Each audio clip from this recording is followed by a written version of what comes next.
जय जगन्नाथ सांग मैंने मु सुप्रिया आपण मानक लक्ष्मीप्रिया किचन को स्वागत करुच्ची।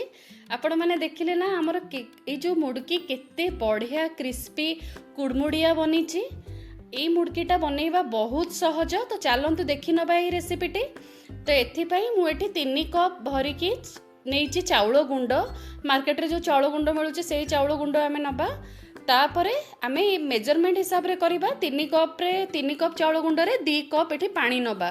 गोटे ससपैन रे मु 2 कप पानी, काश्मीरी रेड चिली टिके कलर पई पकईची गोटे चमच, 3 रु 4 बड़ चमच मु रसुण को भल के पेस्ट कर देइथिली, 2टा बड़ चमच मु रिफाइन ऑयल एठी नेइची। तो भल के ताको फुटीबा को दबा, आ स्वाद अनुसार लुण भी नेइची सेतिरे।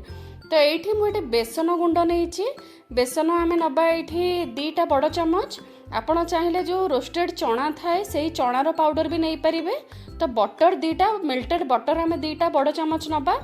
आउ जुआणी पकईची, आउ एथिरे मु धड़ा राशि नहीं, राशि क्वांटिटी टिके अधिका दबा और रसुण क्वांटिटी टिके अधिका देले एई जो मुड़की अच्छी बहुत बढ़िया टेस्ट आसीबो।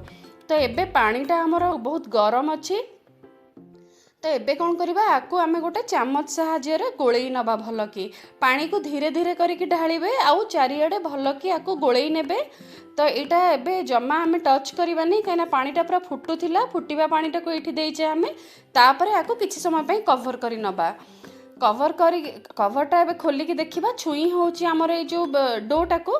तो एटा को आमे जेमिति रोटी पई आटा चकड़ू सेई भली भल की एटा को चकड़ी नबा आमे। एबे आपण माने देखंतु केते सहज उपाय आमे मार्केट थारु भी बढ़िया आमे मुड़की बनै नबा। तो एबे चकड़िला परे मु ताको कवर करी नेइची। एठी गोटे मुड़की स्टैंड मु नेइची, मुड़की रो मोल्ड आपण को भी शेप रे करि परिबे। एठी हम डोटा को आमे आ भितरे पसेइबा। एठी आधा घंटा रेस्ट दबा आमे। जते बेले हम डोटा को आमे चकड़ी दो चाउल गुंडटा को चकड़ुचे सेटा को आमे आधा घंटा रेस्ट देला पर एबे कड़ाई रे मु तेल गरम करी नेइची। आपण को भी शेप रे राउंड राउंड करी गोल गोल भी करि परिबे, एमती बड़ बड़ भी करि परिबे। तेल बढ़िया भाव में गरम हो जाइची। तो मुड़की देखंतु एबे बहुत शीघ्र एटा बहुत कम टाइम प्रोसेस रे हो जाए। तो एबे आगो टिके उल्टेई नबा। देखंतु एपट साइडटा भल रेड हो जाइची, आउ गोटे साइड को उल्टेई नबा। एटा को गोटे प्लेट रे मु टिश्यू साहाଯ୍ୟରେ काढी नेबी। तो एबे आमे आउ थरे एबे तेल रे एटा को पकेइबा एमती।